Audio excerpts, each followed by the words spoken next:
Hello दोस्तों, आपका बहुत बहुत स्वागत है आपके अपने यूट्यूब चैनल स्टडी रूम में। जैसा कि आपको सभी को पता है, केवीएस पीआरटी ने भर्तियां निकाली हैं और जिन बच्चों को केवीएस पीआरटी के लिए पढ़ना है वो इस चैनल से जुड़ सकता है। मैं आपको प्रतिदिन किसी न किसी विषय का वीडियो आपके सामने रुचिकर तरीके से लाऊंगा। अब मैं पहला वीडियो लेकर आया हूँ बाल विकास का, जिसमें अवस्थाएं हैं। अवस्थाएं में सबसे पहली अवस्था शैशवावस्था है। आपने सीटेट में जब तैयारी करी होगी तो आपने बाल विकास की अवस्थाएं पढ़ी होंगी, जिसमें शैशवावस्था है, बाल्यावस्था है, किशोरावस्था है। शैशवावस्था में आप जानते हैं जन्म से लेकर 5 वर्ष उसकी समय अवधि होती है, और बाल्यावस्था में 6 से लेकर 12 साल, और किशोरावस्था में 12 से लेकर 18 वर्ष। तो मैं शैशवावस्था को अलग पढ़ाऊँगा, बाल्यावस्था को अलग पढ़ाऊँगा, किशोरावस्था को अलग पढ़ाऊँगा। तो मैं आज टॉपिक लेकर आया हूँ आपके लिए शैशवावस्था। शैशवावस्था के बारे में आज हम लोग चर्चा करते हैं। शैशवावस्था वो अवस्था है जो जन्म से लेकर 5 वर्ष तक शुरू होती है। कहने का मतलब है कि बच्चा जब जन्म होता है, जन्म से लेकर 5 वर्ष की अवधि को शैशवावस्था कहा गया है। अब इसमें कुछ इंपॉर्टेंट पॉइंट्स हैं जिसको आपको अपने दिमाग में रखना है। पहला पॉइंट है सीखने का आदर्श काल। इसको क्या बोलते हैं कि सीखने का ये क्या है, आदर्श काल है। इसमें बच्चा क्या करता है, बड़ी आसानी से सीखता है, और इसमें बच्चा चीज़ों को बड़ी जल्दी ग्रहण कर लेता है। इसीलिए इसको कहा गया सीखने का आदर्श काल। फिर दूसरी आज परिभाषा आती है कि परिभाषा क्या है, दूसरा पॉइंट आया है कि भावी जीवन की आधारशिला। शैशवावस्था में ही तय हो जाता है कि बालक जो है आगे जीवन में उसकी क्या आधारशिला रहेगी। मतलब बेस पहले से तैयार कर दिया जाता है कि उसका जीवन में आने वाले समय में, आने वाले जीवन में उसकी क्या पोजीशन होगी। फिर अगला पॉइंट है जीवन का सबसे महत्वपूर्ण काल। कह रहा है जीवन का सबसे महत्वपूर्ण काल। कहने का मतलब अगर शैशवावस्था में कोई कमी आती, कमी का मतलब इन द सेंस किसी में कुपोषण का शिकार कोई बालक होता है तो वो पूरे जीवन भर उसको प्रभावित करेगा। किसी चीज़ का अभाव आएगा तो वो पूरे जीवन उसको निरंतर परेशान करता रहेगा। फिर दूसरा अनुकरण द्वारा सीखने की अवस्था। इस अवस्था में बालक क्या करता है, अनुकरण द्वारा सीखता है। आपने देखा होगा बालक क्या करता है कि कोई शब्द कोई बोलता है तो उसको बार बार रिपीट करता है, बार बार रिपीट करता है। तो क्या करता है, वो अनुकरण करता है और सीखता रहता है, अनुकरण करता है, सीखता रहता है। आपने कोई शब्द बोला, उसको बालक पकड़ लेता है, बालक पकड़ने के बाद वही शब्द दिन भर लगाया करता है। तो वो क्या करता है, अनुकरण द्वारा उस चीज़ों को सीखता है। फिर कह रहा है क्षणिक संवेग की अवस्था। क्षणिक संवेग की अवस्था का मतलब है कि इमोशंस उसके क्षणिक होते हैं। कभी वो देखना रोएगा, अचानक से हंसने लगेगा, अचानक से सैड हो जाएगा, अचानक से खुश खुश हो जाएगा। इस तरह की उसकी निरंतर अवस्थाएं चला करती हैं। फिर अगला पॉइंट है समुचित सामयिक विकास की दृष्टि में स्वर्णिम काल। और इसी समय उसके संवेगों का ये विकास भी होता है। कभी रोता है, कभी हंसता है, कभी खिलखिलाता है, कभी रोता है, परेशान होता है। तो उस तरह के अलग अलग इमोशंस उसके साथ जुड़ते रहते हैं। फिर अब बात करते हैं परिभाषाओं की। अब परिभाषाएं कुछ बहुत महत्वपूर्ण परिभाषाएं जो कि पेपर में पूछी जाती हैं अक्सर। और अभी जो है जो परिभाषाएं महत्वपूर्ण हैं उनको मैं आपके सामने प्रस्तुत कर रहा हूँ, और ये आपको अपने दिमाग में रख लेनी है भविष्य के लिए। कभी भी आप यूपी टेट दें, सी टेट दें, या यूपी में पीआरटी दें, उसमें बहुत काम आने वाली ये परिभाषा है। पहली परिभाषा जॉन लॉक सर की है। जॉन लॉक ने कहा है शिशु का मस्तिष्क कोरी स्लेट होता है जिस पर व्यक्ति अपने अनुभव के आधार पर लिखता है। इसलिए जॉन लॉक को अनुभववाद का जनक कहा जाता है। जॉन लॉक सर ने कहा है कि बच्चे का जो दिमाग होता है वो कोरी स्लेट की तरह होता है। जैसा आप उस पर लिख देंगे, जैसा आप उस पर छाप देंगे, वैसे ही उसका बच्चे का दिमाग बनना शुरू हो जाता है। अब आपको याद कैसे करना है इसको, शिशु का मस्तिष्क कोरी स्लेट होता है, ये कैसे याद रखेंगे। अब आपने जो है ताला देखा है, ताला में देखा है कि नहीं देखा, सभी ने ताला देखा होगा। अब ताला में पीछे देखेंगे तो बिल्कुल प्लेन रहता है, हमेशा प्लेन रहता है ना। ताला में पीछे आप पलटेंगे तो पूरा एकदम सफ़ेद रहता है, जैसा भी रंग का ताला होगा। पीछे ना कोई छेद होता ना कुछ होता है, आराम से उस पर आप हाथ फेरेंगे तो बिल्कुल एकदम स्लेट की तरह होता है। तो जॉन लॉक का नाम आप देखिए, जॉन लॉक लिखा है, उधर आप कोरा कोरा पढ़ लीजिए, कोरा स्लेट। कोरा मतलब लॉक के पीछे एकदम कोरा होता है। लॉक के पीछे कोई चीज़ एकदम कोरी होती है, उस पर कुछ भी आप लिख देंगे लिख जाएगा। तो इस तरह आप इसको परिभाषा याद कर सकते हैं। तो जॉन लॉक का कहना क्या है, शिशु का मस्तिष्क कोरी स्लेट की तरह होता है। फिर वैलेंटाइन ने क्या कहा, वैलेंटाइन एक बहुत महत्वपूर्ण मनोवैज्ञानिक है जो आपको हर समय मिलेंगे, किशोरावस्था में भी मिलेंगे, बाल्यावस्था में भी मिलेंगे, इसमें भी हैं। तो उन्होंने कहा शैशवावस्था सीखने का आदर्श काल है। वैलेंटाइन सर ने शब्दों में क्या कहा कि शैशवावस्था जो है वो सीखने का एक आदर्श काल है। आप क्या करते हैं, अपने फ्रेंड को क्या मानते हैं, एकदम आदर्श मानते हैं ना, जब अपने वैलेंटाइन को क्या मानते हैं, आप एकदम आदर्श मानते हैं कि हाँ एकदम ये सही बोल रहा है, एकदम गलत गलत नहीं, ये हो ही नहीं सकता। तो ये आप अपने हिसाब से याद कर सकते हैं। फिर अगला पॉइंट है स्ट्रेंग। स्ट्रेंग कैसे याद करेंगे, स्ट्रेंग पहले परिभाषा देखते हैं क्या है। स्ट्रेंग का जीवन के प्रथम 2 वर्षों में बालक अपने भावी जीवन का शिलान्यास करता है, कि प्रथम 2 वर्ष होंगे उसमें बालक क्या करेगा, भविष्य के जीवन का शिलान्यास करता है। सा से स्ट्रेंग, सा से शिलान्यास, ये भी याद कर सकते हैं। अगर इस तरह नहीं याद हो पा रहा है तो क्या करेंगे, फिर स्ट्रेंग का मतलब होता है स्ट्रॉन्ग, स्ट्रेंग का क्या होता है स्ट्रॉन्ग, और जो शिलान्यास का मतलब होता है, शिलान्यास क्या होता है, शिल का मतलब क्या होता है पत्थर होता है, पत्थर क्या होता है स्ट्रॉन्ग होता है। तो शिलान्यास से स्ट्रेंग याद कर सकते हैं। आपने सुना होगा कि जो है नरेंद्र मोदी जी या फिर योगी जी शिलान्यास करने के, तो शिलान्यास क्या क्या करते हैं वो लोग, किसी जो ओपनिंग सेरेमनी में जाते हैं, ओपनिंग सेरेमनी में जाते हैं तो देखो वो पत्थरों से जो है बना होता है, जो भी जिसका भी ओपनिंग होता है वो पत्थरों पे लिखा रहता है। तो आप इससे भी याद कर सकते हैं स्ट्रैंग मतलब स्ट्रॉन्ग, स्ट्रॉन्ग मतलब शिलान्यास। इससे आप कनेक्ट कर सकते हैं कि हाँ कोई चीज़ शिलान्यास हो रही है किसी चीज़ का।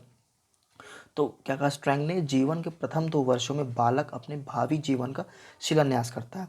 फिर स्ट्रैंग ने क्या कहा, बालक अपने व संसार के बारे में अधिकांश बातें खेल द्वारा सीखता है।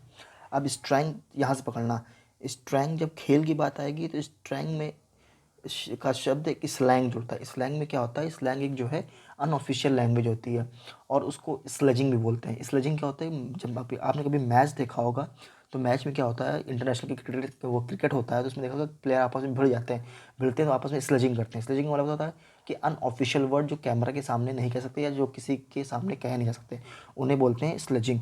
तो आप ऐसे भी याद करते हैं स्ट्रैंग क्या करते हैं, अपने बालक अपने और संसार के बारे में अधिकांश बातें खेल द्वारा सीखते हैं। क्योंकि ये शब्द जो है स्ट्रैंग या फिर स्ट्रैंग को स्लैंग से आप जोड़ सकते हैं। स्लैंग क्या होता है, अनऑफिशियल लैंग्वेज होती है जो क्रिकेट के मैदान में या फुटबॉल के मैच में यूज़ होता है। तो स्ट्रैंग आपको खेल में हर बार मिलेंगे आपको, तो आपको याद रख लेना है बात। स्ट्रैंग से मतलब स्लैंग, स्लैंग का मतलब होता है गाली गलौज, जो कि खेलों में चलता है, खेलों में चलता है तो अधिकांश बातें बालक खेल द्वारा सीखता है। फिर अगला बात है ब्रिजेश। ब्रिजेश ने क्या कहा, 2 वर्षों की उम्र तक बालक में लगभग सभी संवेगों का विकास हो जाता है। शब्द से ही ब्रिजेश पकड़ लो और साथ से संवेग पकड़ लो। ब्रिजेश संवेग, ब्रिजेश संवेग, ब्रिजेश वर्ष की, ब्रिजेश ने क्या कहा, 2 वर्षों की उम्र तक बालक में लगभग सभी संवेगों का विकास हो जाता है। आप साथ से संवेग पकड़ लेना, साथ से ब्रिजेश पकड़ लेना। फिर अब आते हैं अगले मनोवैज्ञानिक जिनका नाम है जे न्यूमैन। अब देखो न्यूमैन आया तो आपको न्यूमैन में क्या करना है, आपको पूरी परिभाषा तो आपको याद नहीं करना, बड़ा डिफिकल्ट है, इम्पॉसिबल भी है कि सब शब्द शायद रटी रहें, तो आप ट्रिक से आसानी से याद कर सकते हैं। तो इसमें क्या कहा, जे न्यूमैन, कोई भी आपके नया घर में मेहमान आता है, न्यू मैन आता है, तो उनकी बातें आपको क्या लगती हैं, अच्छी लगती हैं। अच्छी लगेंगी तो आप ग्रहण कर लेते हैं उनकी बातों को, तो ग्रहण करेंगे तो ग्रहणशील हो जाएंगे आप कि हाँ उनकी बातों को आप ग्रहण कर रहे हैं। तो अब जे न्यूमैन ने कहा 5 वर्षों तक बालक में शरीर व मस्तिष्क के लिए बड़ी ग्रहणशील रहती है। अब देखो कोई भी न्यू मैन आया उसकी बातों को आपने ग्रहण करा तो वो क्या बन गया, न्यू मैन की परिभाषा ग्रहणशील। कोई भी न्यू मैन आता है, फिर इसी तरीका यही याद करने का, अगर आप जो है ट्रिक के माध्यम से याद करेंगे तो मैं आपको डेली इस तरह के ट्रिक लेकर आऊँगा हर बाल विकास में, हर एक परिभाषा की, जिससे आपको याद हो जाए।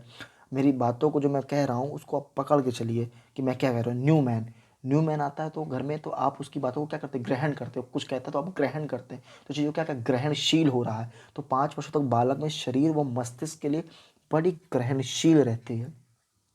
ये परिभाषा हो गई न्यूमैन की, इंपॉर्टेंट काफ़ी ये भी है। अब आते हैं क्रो एंड क्रो, इनकी परिभाषा तो मतलब अधिकतर आपको कहीं ना कहीं मिल ही जाएगी पेपर में। तो ये परिभाषा क्या है, 20वीं शताब्दी बालकों की शताब्दी है। क्रो एंड क्रो ने क्या कहा, 20वीं शताब्दी बालकों की शताब्दी। अब क्रो की आपने कहानी सुनी होगी कि क्रो क्या करता है, कौवा क्या करता है, वो कंकड़ डालता है पानी में डालता है। तो स्मार्ट कौवा है ना, स्मार्ट कौवा है तभी पानी ऊपर आ रहा है, कंकड़ डाल के पानी ऊपर आ जाता है। तो जब कौवा स्मार्ट है तो आप समझ जाओ कि जब स्मार्ट लोग कब हैं, 20वीं की सदी में स्मार्ट लोग हो रहे हैं। तो आप इसे याद कर सकते हैं, क्रो एंड क्रो की कहानी कब ने सुनी थी, 20वीं शताब्दी में सुनी थी। जब 20वीं शताब्दी में हमने सुनी थी तो क्रो एंड क्रो ने क्या कहा, 20वीं शताब्दी बालकों की शताब्दी है। कौवा स्मार्ट है 20वीं शताब्दी का, कौवा स्मार्ट है 20वीं शताब्दी का, तो शताब्दी याद कर लोगे, 20वीं शताब्दी बालकों की शताब्दी है, ऐसे याद कर लोगे। फिर है मैकडूगल। मैकडूगल ने क्या कहा, 4 प्रकार का संवेग होते हैं बालक में पाए जाते हैं शैशवावस्था में। ये कौन से हैं, प्रेम है, क्रोध है, भय है, पीड़ा है। मैकडूगल ऐसे याद कर लोगे इनकी परिभाषा। फिर रॉस, रॉस ने क्या कहा, शिशु कल्पना का नायक है, अतः उसका भली भांति निर्देशन अपेक्षित है। रॉस ने क्या कहा, रॉस क्या करना है, शिशु क्या कहता है, कल्पना का नायक है अतः उसका भली भांति निर्देशन अपेक्षित है। शिशु क्या करता है, कल्पना में रहता है। तो रास मुझे तेरी बात आस ना आए, मुझे तेरी बात तो ये आस ना आए, तो मतलब क्या है, शिशु कल्पना करता है ना कि आपने कोई बात कही आपको आस नहीं आ रही, तो आप कहते हैं कल्पना करते हैं ना कि अरे ये साला झूठा बोल रहा हुआ है, ये वैसे बोल रहा है, ये गलत बोल रहा है, वैसे बोल रहा है। तो ये क्या है, रॉस ने कहा शिशु कल्पना का नायक है अतः उसका भली भांति निर्देशन अपेक्षित है। फिर अगली परिभाषा आती है एडलर की। एडलर ने क्या कहा, शिशु के जन्म के कुछ समय बाद यह निश्चित किया जा सकता है कि भविष्य में उसका स्थान क्या है। अब एडलर से याद करेंगे हिटलर, एडलर से क्या याद करेंगे, हिटलर। हिटलर के क्या किया था, हिटलर ने ऐसा काम किया था उसको भविष्य में स्थान स्थापित हो गया था ना। आज तक उसको हिटलर का नाम याद किया जा रहा, नहीं याद किया जा रहा। तो उससे आप एडलर को याद कर लेंगे कि एडलर ने क्या कहा, शिशु के जन्म के कुछ समय बाद ही यह निश्चित किया जा सकता है कि भविष्य में उसका स्थान क्या होगा। ये बात किसने कहा, एडलर ने कहा। हिटलर की आज जो है समय, आज समय कितना पुराना था हिटलर का समय, लेकिन आज भी हिटलर को याद किया जा रहा है, नहीं किया जा रहा। तो एडलर ने क्या कहा कि शिशु के जन्म से कुछ समय बाद ही यह निश्चित किया जा सकता है कि भविष्य में उसका स्थान क्या होगा। तो हिटलर का स्थान भविष्य में है कि नहीं, तो आज एडलर क्या, एडलर की परिभाषा याद कर लेंगे इस तरह, भविष्य में उसका स्थान क्या है। फिर गैसल ने कहा, क्या कहा, गैसल ने कहा बालक प्रथम 6 वर्षों में बाद के 12 वर्षों से भी दुगना सीख जाता है। अब गैस क्या होती है, गैस थोड़ी सी भी, मान लो आप गैस घर पे खोलते हैं, जो जिसे खाना बनाते हैं, गैस ज़रा सा खोलते हैं तो पूरे, मान लो आप जला नहीं पाते तो पूरे कमरे में फैल जाती है बहुत स्पीड से। तो क्या हुआ कि बालक गैस खुलते ही कमरे में दोगुनी स्पीड से गैस भर जाती है। तो इसलिए बालक प्रथम 6 वर्षों में बाद के 12 वर्षों से भी दुगना सीख जाता है। तो गैस से गैस याद रखेंगे ये बात कि जो 6 वर्षों के में बाद के 12 वर्षों से भी दुगना सीख जाता है। ठीक है, कि बालक जो है प्रथम 6 वर्षों में बाद के 12 वर्षों से भी दुगना सीख जाता है। स्पीड क्या होती है, दुगनी रहती है प्रथम के 6 वर्षों में।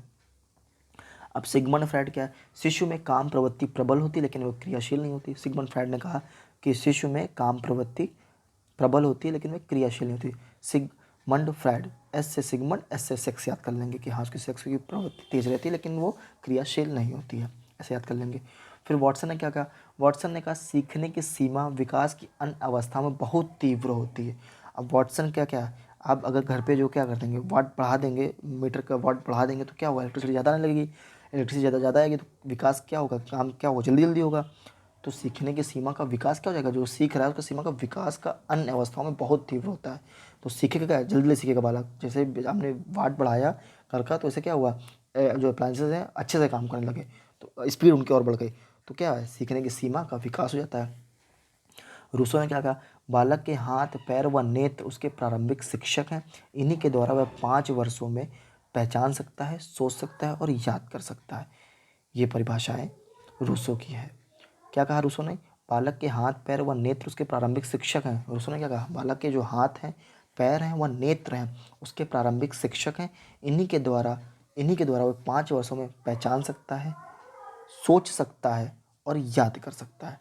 दोस्तों अगर ये मेरा वीडियो आपको पसंद आया हो, अगर आपको लगा कि हाँ मैंने कुछ इससे सीखा है, तो ज़रूर कमेंट करके बताइए कि हमें ऐसे आपके लिए वीडियो नए नए रुचिकर करके बनाएं कि ना बनाएं। आपको अगर कमी कहाँ पे आ रही है तो ज़रूर हमें कमेंट करके ज़रूर बताएं कि हाँ कहाँ पे कमी आ रही है, तो मैं इसको सुधारूँ और आप तक का इस तरह का बहुत ही अच्छा मैटर आप तक पहुँच सके।